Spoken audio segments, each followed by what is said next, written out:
Hello there, welcome to the Saroy channel wherever you are in the world, and so much love to each and every one of you. I hope you're doing very well, and go and spoil yourself, go and get something lovely and warm to drink, because I've got a fabulous story for you tonight and you're going to absolutely love it. So before we get started, don't forget to subscribe to the channel. Click the notification bell and the thumbs up, and by all means share these stories with other people, because so many people out there really appreciate a good story, and there are so many twists and turns to these stories. So even if you aren't a Bigfoot lover, you're going to enjoy these stories. So let's continue with our story tonight. Dear Sarah and all your lovely listeners, my mother tentatively answered the telephone. She looked a little on edge and a tad apprehensive. I was certain she was hearing from the local hospital, for we were expecting a phone call from them to update us on Aunt Helena's progress. I watched my mother's withered face to get a sense of what the doctor was telling her, as I assumed that was whom she must be currently talking to. I watched my mother with eager expectation. I was hoping to hear good news, a nod of the head perhaps, or my mother saying, "Oh, that is so good to hear. That's very encouraging." But those were not my mother's words. Instead, she was saying, "No, that can't be. There must be a mistake. No, you must have got that wrong." My heart sank as her face had drained of all its colour, which was a very bad sign indeed. I knew by the dismayed expression that my mother wore on her pretty face that it had become profoundly serious and circumspect, as if a dark cloud had suddenly descended upon us, that something was terribly wrong. My gut began to writhe uneasily at my mother's uptight body language that hinted that something dreadful must have happened to poor Aunt Helena. Had she got worse, I wondered? Was she still even alive? Let's just say, with my highly suggestible, childlike imagination, I feared the very worst for Aunt Helena. We had recently lost our beloved Weimaraner Max, whom my father had owned for 18 years, and at 10 years old, Max's fortuitous departure from my life was the first time that I'd ever become acquainted with death. I was the one that discovered Max lying in the azalea bush in our backyard, and he wouldn't move.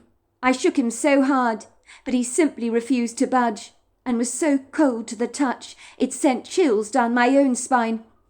I remember rushing back to the house, rippled with dread. I called my mother. "Mummy, something is wrong with Max. He won't wake up." My mother took one look at me, never said a single word, but her eyes were peppered by anguish. She hurriedly followed me to the backyard. She was half running and walking at the same time. I remember so vividly that her face looked haunted when she saw Max lying motionless under the bush. For a moment she threw her hand over her mouth, as if she couldn't quite believe what she was seeing with her own eyes. "Oh, no, please God, no!" she cried out, bending down on all fours to examine Max closely. She was feeling him for any signs of movement, for a pulse or a heartbeat perhaps, but she got nothing. Max had already grown stiff, as rigor mortis was beginning to set in. My mother shook her head lugubriously and said, "I'm so sorry, Hunter. I'm really sorry." Her voice was so soft it was almost a strained whisper. I looked at my mother, my face contorted in horror. "Mummy, do something!" I cried out. "Please do something for Max," I begged. "Take him to the vet. The vet can wake him up. The vet will make him better. I know he will." "He is going to be all right, isn't he, Mum?" I cried, tears spilling down my cheeks unabashedly. "Mum, please. Please say he's going to be all right. He is going to be all right, isn't he? Please, Mummy." I pleaded again. My mother shook her head defiantly. "I'm so sorry, Hunter. I don't know what to say to you. There's nothing we can do for Max now." She took me into her arms lovingly and kissed the top of my head, rocking me in her arms, almost as if I was a baby, while I sobbed in her chest, so that I saturated it with my tears, of which there were so many. Despite my mother's kind, reassuring words, I simply could not be comforted or consoled. I wanted Max to be all right. That's all I cared about. He was my best friend, And with him gone, his absence would tear my life apart. I just knew things would never ever be the same without that lovable ball of energy running around. Even though Max had been old, he still never refused to chase a ball or thump his tail on the carpet if you offered him a doggy treat, for the puppy inside him had never left him. "I'm so sorry, Hunter. What can I say?" my mother said stoically. "Remember, sweetheart, Max was over 18 years old. That's a very long life for a dog, you know, especially in a breed such as a Weimaraner, a large dog breed where dogs don't live as long as small dogs. So Max has had a very good life, and a very high-quality life too. Many dogs don't live nearly so long. Max never had any health problems to speak of, so we need to be grateful for that. He died on his own terms, did he not? We can be glad he died peacefully in his sleep, and that is a very good way to go. He must have died of old age. Unfortunately, it happens to us all at some point. I did warn you that we needed to be prepared for this, that one day Max would die. Thankfully, we didn't have to euthanize him. We got spared of that. So it's a mercy, let me tell you." I had cried out, No, he can't have gone. He can't have gone." I released myself from my mother's arms, pushing her away from me. I fell onto the ground in a crumpled heap. I began to shake Max's body as hard as I could, to try and rouse him from his slumber. But my efforts had been completely futile. I sobbed and sobbed. My mother was unable to offer me any reassurances, as I cuddled up to Max and cried in his soft fur, until finally my mother dragged me away from him. The idea that Max would never play ball with me again, or cuddle up to me, was too unbearable to even comprehend. That was when I learnt, at that young age, how cruel death could be. Me and my mother finally buried Max in the backyard. We had a ceremony for him. We laid down flowers, and my mother read extracts from the Bible. I carved out a grave marker for him, but I could never get over the fact that he was gone from our lives for good. As my mother was currently talking on the phone in earnest, she was wearing an expression on her face that was nauseatingly hopeless, the very same expression I'd seen on her face when observing Max's lifeless body lying under the azalea bush. My mother's anguished demeanour scared me half to death. I jumped to the wild, frantic conclusion that Aunt Helena must be dead. I felt indignantly angry about this, and seriously affronted. I wanted to blame someone for this unfairness. I really felt as if our family had been put through a mincemeat processor. We had only just recently lost Max, and now Aunt Helena. This just could not be happening to us, I thought. It just couldn't be. I loved my Aunt Helena so much. She might have been a bit dithery, but she was so fun to be around, and the idea of Aunt Helena having dropped down dead because of the injury she had sustained on her head was something my 10-year-old body simply could not entertain. I guess the subject of death had been preying heavily on my mind after Max had died. Ostensibly, all I could think about was death. I missed him so much when I woke up in the morning, and I'd often think I could feel him lying at my feet.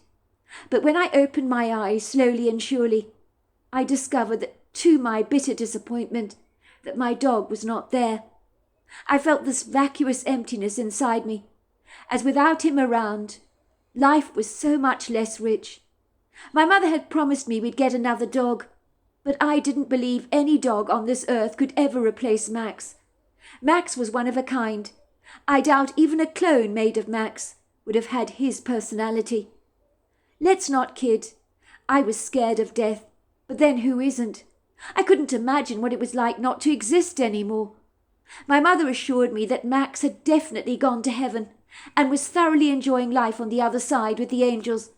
But my father had scolded my mother about saying such things when he heard her talking to me in this manner. "Don't be so ridiculous, Bridget. Honestly, listen to yourself. Why don't you tell the boy as it is?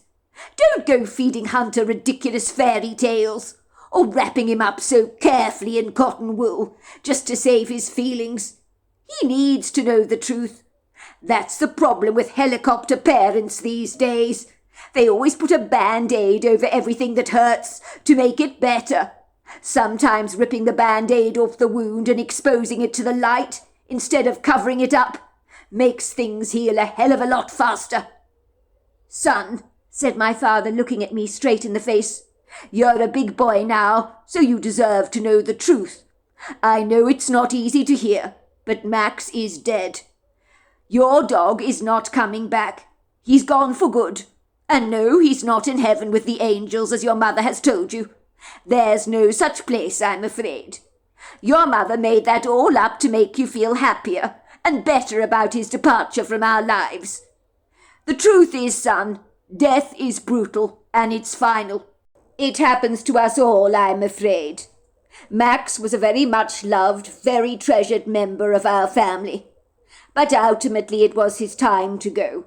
Now he is no more. He's a pile of bones in the backyard that you and your mother buried. He will turn to dust in due course, and then fertilize the earth. But Mum says that Max is in heaven with the angels, that one day I'll see him again, I protested, as I fought back my indignant tears. How could my father be so cruel, saying all these unkind things? Max was very much alive in my heart, and I really wanted to believe with all my soul that we would be reunited once again. My dad was brazenly stealing that hope away from me. Don't listen to your father, love. You will see Max again. I can assure you of that, my mother said, giving my father a how dare you face. My father ignored my mother and continued, Hunter, people talk about this beautiful place called heaven, don't they? And they do this to comfort each other, to make the idea of dying not seem so final. The truth is, once we die, son, we are no more. But we won't know anything about it. So in the grand scheme of things, what does it matter anyway? We become dust. There is no heaven as far as I'm concerned, even though the Bible tells us there is. I personally do not believe a word of it.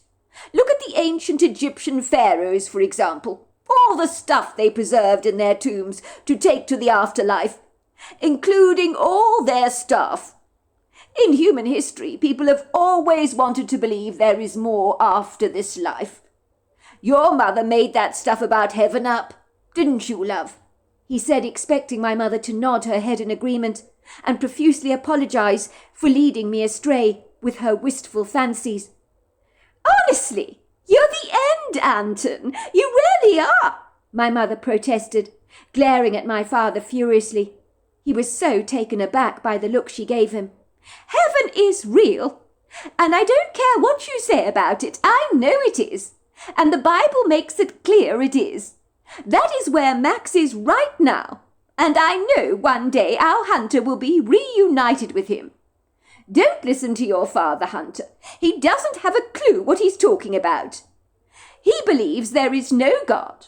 When you think like that, you're known as an atheist. It's terrible to be an atheist because you have no hope in anything after this life. And personally, if there was no life after death, what would be the point of life at all? There would be no point. In my opinion, Max is in heaven, and you will see him again one day. Just because your father disagrees on this does not mean your father is right. In my experience, I have found that your father is wrong about many things, and this is one of them. My mother found it almost impossible to forgive my father for crushing my dreams. She went on to assure me that one day I would definitely meet up with Max in heaven. But my father's ruthless honesty had robbed me of that hope that my mother had magnanimously given me, like a precious gift that I would look forward to opening one day. Don't get me wrong, my father meant well. He was a good man, whom I looked up to and revered, as little boys always tend to do when it comes to their fathers. That's why his opinion on the hereafter affected me very deeply. I thought my father was right about many things. I don't think he meant to be unkind. On the contrary, I think he thought he was doing me a big favour, telling me straight how he believed the world actually worked. But I was not ready to hear his rather hardened view of reality. As being a 10-year-old boy with an impressionable imagination, My father robbed my life of so much magic when I was young. My father was a pilot, hired by the very wealthy, who owned their own private planes. My father took millionaires to exotic locations around the globe on private jets. He was the kind of pragmatic person that lived a sensible, no-nonsense life without any frills. Ostensibly, he had a scientific, mathematical background and didn't believe in anything that you couldn't physically see with your naked eye. If you had suggested to my father, for example, that ghosts existed and that aliens had been visiting our planet for centuries, or that cryptid creatures existed here in North America, he'd unhesitantly laugh in your face and probably think you were a big idiot for believing in such nonsensical stuff. I was the kid that grew up knowing that Santa Claus was not real. My father assured me that such fictitious characters did not exist. I did, of course, get a stocking every Christmas, as regular as clockwork, but the dreams of a man with a white beard leaving me a stocking on the fireplace, having travelled from afar away, from the North Pole perhaps, with all his reindeers, was not a dream that I could ever enjoy entertaining, like so many kids my age invariably did. I had friends, for example, who left out milk and cookies for Santa Claus, but I never had the heart to tell them that Santa wasn't real. I didn't want to ruin their fun, as my father had ruined mine. I guess my father wanted my life not to be peppered or clouded with anything that was imaginary. He had no time for such hare-brained indulgences in his own life. I know on a personal level he couldn't understand my mother's love for fictional books, which she'd regularly read as a form of escapism. He'd raise a cynical brow at her and say, "Why, Bridget, are you filling your head with so much nonsense? None of these stories are remotely true. Why don't you tune into something factual that can broaden your knowledge and your understanding of things?" To give my mother her due, she'd fight back by saying, "You'd be surprised, sweetheart. Sometimes fiction can be more real than our own lives are. I wouldn't be remotely surprised if half the things I read about in these fictional books happen in the real world." At that my father was put well in his place, for never was a truer word spoken. As my mother was speaking on the phone on a call that never seemed to end, I was getting unduly distressed, for she was saying things like, "But no! Are you sure? There must be some mistake. What do you mean gone? How can you be sure of this? How can it be gone?" I was convinced this conversation she was having was all about Aunt Helena. Based on what she was saying, I alarmingly deduced that either Aunt Helena was gone because she'd actually popped her clogs as a result of her head injury, or she'd wandered out of the hospital and was now walking down the highway in an absolute dither, standing among the traffic, looking like a spaced-out zombie that was high on methamphetamines, waiting to be run over by a passing car that failed to see her. I knew she'd been taken to hospital after having been found wandering aimlessly around the woods in a dreadful daze, as if she didn't know who on earth she was. The doctors emphatically believed that Aunt Helena was suffering from some kind of concussion, from a head injury that had brought on a seemingly chronic case of amnesia, which the doctors assured my mother would probably pass. "Are you sure she'll get her memory back, Dr. Levine?" my mother had asked him. "I'm really worried about her. Very worried. My sister doesn't even realize or even know that I am her sister. Do you realize how distressing this is for me, Dr. Levine? She stares at me as if I'm a stranger. I can't understand how she can't remember me. It makes no sense to me at all. How is it possible to forget your own family? A moment ago she mistook me for the nurse." "Look, Mrs. Stevenson, I know this isn't easy. We have established that your sister Helena must have sustained some kind of head injury. How she acquired this, we do not know. That in itself is a mystery. There is some serious bruising on her brain. As a result, she suffered from some kind of concussion. Her memory has been impaired. She is suffering from some kind of amnesia. This is pretty commonplace when it comes to head injuries. But we won't know what is going on with her until we've done further tests." "But Dr. Levine, she is going to be all right, is she not? Please say she's going to be all right. My sister and I are incredibly close. We do everything together. I'm going to get her back, am I not? I'm quite sure she'll be fine, Mrs. Stevenson. I do believe there is no reason for you to panic, Mrs. Stevenson. Not at this stage, anyway. Let's just say your sister is wide awake and she's talking, so she's in sound mind. As for personality changes, yes, they can happen, and they do happen. I've seen them myself. I knew a woman once who fell off her horse. She had been a sports fanatic all her life, addicted to life in the great outdoors. These days she's become passionate about sewing. I understand she makes beautiful eiderdowns for people. She has no interest in outdoor activities anymore. So yes, personality changes can and do happen. But in your sister's case, I think it is unlikely. But what do you think happened to my sister, Dr. Levine? Why does she have this nasty head injury in the first place? You don't believe it's nefarious, do you?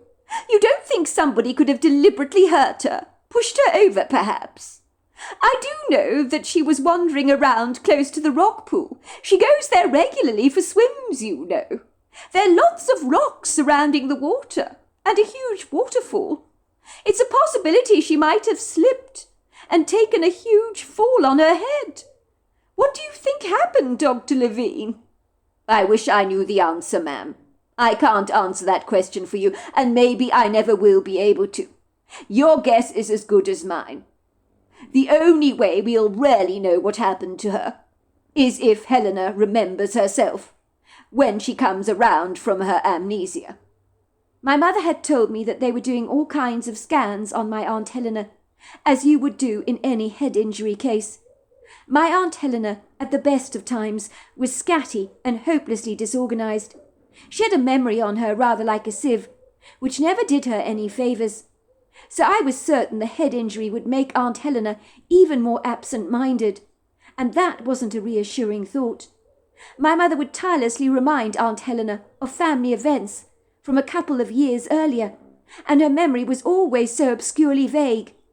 I remember even at 10 years old, I found it rather confounding how easily Aunt Helena forgot things.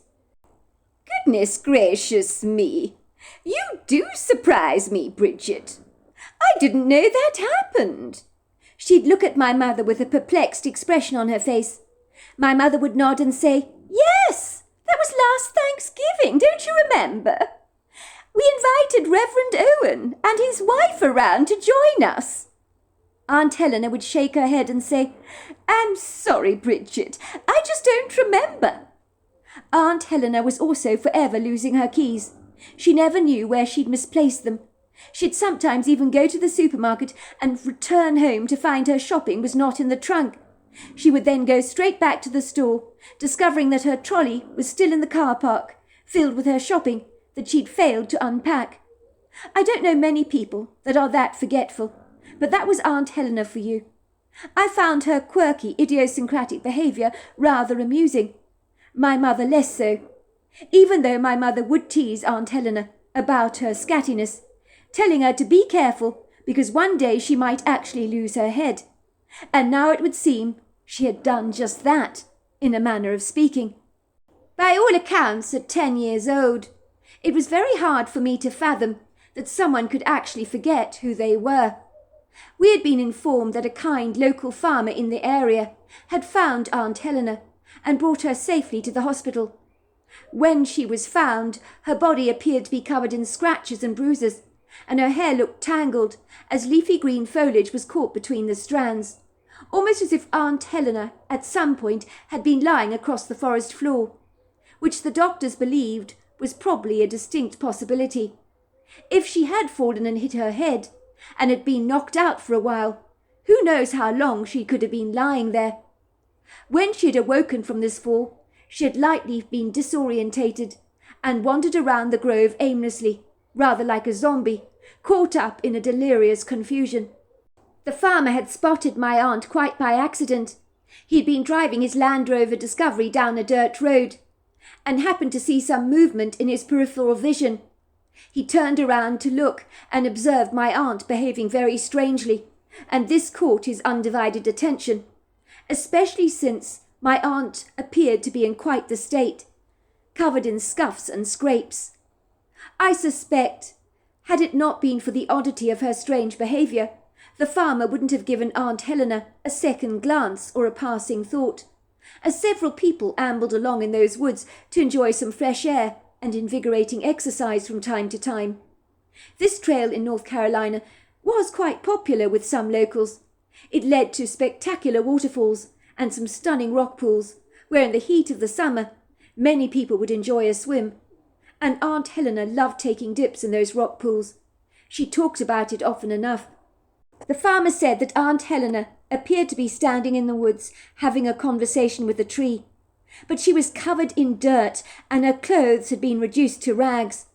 So he found this rather unsettling, and the more he watched her, the more convinced he became that something wasn't right with her. Let's just say he didn't know Aunt Helena in person, but he certainly knew the farmhouse where she lived, and had spotted her in town on numerous occasions, so he was somewhat familiar with her. Initially it occurred to him that Aunt Helena could be as drunk as a skunk, or possibly high on drugs, but he thought it was rather unlikely. She was staggering around awkwardly, as if she couldn't stand up straight. Her shoulders were stooped forward, and her head hanging at a very odd angle. It seemed like she didn't know where on earth she was. Ironically, only the week before he'd stood behind Aunt Helena in the supermarket queue, and they'd got into a conversation together about how ridiculously expensive the cost of living had become, as even all those years ago people complained bitterly about the steep pricing of things. Nowadays we would do anything to go back to those prices. "It's ridiculous," my aunt told the farmer. "Absolutely ridiculous. If our governments were more careful with our taxpayers' money and spent it more wisely, things would not be so expensive." The farmer had agreed with her wholeheartedly and said, "We don't need bureaucrats running our country, telling us what to do the whole time. We need the people in charge, and then our lives would be so much better. Governments steal our taxpayers' money and do nothing to improve the quality of our lives. Daylight robbery it is." I guess nothing has changed in that regard. The farmer had described my aunt as being very articulate, so seeing her a week later in the woods like this, looking incredibly out of place, he realized he had to investigate what she was doing, as something was distinctly off about her demeanour. It was when he approached Aunt Helena rather gingerly to ask her what was wrong. That was when he noticed the injury on her head. She had a huge gash on her skull, and it was covered in dry blood. It was then the farmer realized Aunt Helena was not drunk, but had sustained a fall in some way, and hit her head very badly. He thought that perhaps she'd taken a casual stroll down the woodland trail to get some energizing exercise and some crisp fresh air. Maybe she'd accidentally tripped over something, taken a nasty fall after she lost her footing, which was a distinct possibility. When the farmer approached Aunt Helena, he did so warily, for he had no way of knowing in her current condition how she would react when she saw him. He said she looked affrighted, disorientated, very confused, like a deer caught in headlights. "Are you all right, ma'am?" he asked. "You look a little lost. Do you possibly need any help?" "Who are you?" Aunt Helena had asked, throwing her arms around in a defensive gesture and reaching to the forest floor to pick up a stick to defend herself with, which she was waving furiously at the farmer. "Don't come near me! Don't come near me! Get away from me!" she cried warningly. "If you come near me, I'll hurt you with this stick. I promise you, I'll hurt you. I'm warning you. Stay away from me. Stay away from me." "Ma'am," the farmer said, "I have no intention of hurting you. I'm just concerned about your welfare, that's all. I know you're a local, that you live at Strawberry Fields farmhouse that isn't far from here. I know you're a tennis coach as well." For a moment Aunt Helena was silent as she listened to the farmer's words. She seemed befuddled, and as she stared at the farmer, her forehead became crinkled with puzzle lines. "You know who I am?" she had asked. A light of hope seemed to go on in her eyes, because at that point in time she had no clue who she was, or even what she was doing in the grove. Well, put it this way, ma'am. I don't know you personally all that well, the farmer admitted. But yes, I've seen you around town rather frequently. In fact, I saw you last week in the supermarket queue. Maybe you might remember that. There was some kind of hold-up in the line we were standing in. The woman in front of you in the queue could not find her credit card. She had to empty out her entire bag. Things were flying everywhere, all over the place, lipsticks and you name it. She was very embarrassed. We helped her pick up all her stuff. While we waited for her, we got talking about the excessive cost of living these days. Do you remember any of that? Aunt Helena shook her head. I don't remember. I don't remember any of it. And I don't recognize you at all. I don't think I've ever seen you before a day in my life. You don't look at all familiar to me. Well, I recognized you, ma'am, at once from our encounter last week. You're a very memorable-looking woman. I was worried about you. That's why I stopped. My Land Rover Discovery is parked over there. I hope you don't mind my saying so, ma'am. But you look rather like a fish out of water. Are you sure you are right? Do you need any help? I don't know, Aunt Helena admitted. I can't remember why I'm here, nor who I am. I can't remember anything. My memory just seems to have been vanquished. She stared at the farmer with frightened eyes. Why can't I remember? Why can't I remember? Do you know who the President of the United States is? The farmer asked Aunt Helena. She shook her head. No, I can't say I do, actually. Do you know what year it is, ma'am? Aunt Helena shook her head again. I can't remember, she said, her eyes filling with tears. Why can't I remember something as straightforward as that? Is there something wrong with me? Why can't I remember that? Well, maybe, ma'am, you can remember the date of your birth. How old you are, perhaps? The farmer asked her gently. When you were born. I'm sure you can remember that. Aunt Helena shook her head. Her eyes widened in alarm. What's wrong with me? I can't even remember my birthday. I don't even know how old I am. I think I might have been born in May. It seems to feel right. But I can't remember the date or the year. What's wrong with me? I don't even know my age. How can I not know something as simple and straightforward as that? It makes no sense. What is happening to me? Don't worry, ma'am, about a thing. I'm sure your memory is temporarily impaired, but it'll come back to you. The farmer described her as looking very agitated. He told my mother that he felt so much compassion for Aunt Helena's obvious vulnerability. She looked rather like a lost, bedraggled kitten, abandoned on the side of the road, that was trying desperately to survive on its own. He told my mum it must have been a hell of a scary to suddenly not even know who you are. He said it would appear that Aunt Helena didn't even know her own name. The farmer had no idea what had happened to Aunt Helena, but he assumed that given there were lots of rocks on that treacherous trail, she must have tripped and fallen over something, and as a consequence had a nasty fall, banging her head against a rock, so as a consequence was suffering from amnesia. He knew that in her current rather precarious condition, she urgently needed to get some medical help, for the doctors to be able to find out what was going on with her, as any head wound always needs serious investigation and immediate attention. So there we are, that is the end of part 1 of our story. Part 2 is tomorrow night, and I look forward to you joining me then. Until next time, goodbye and good night.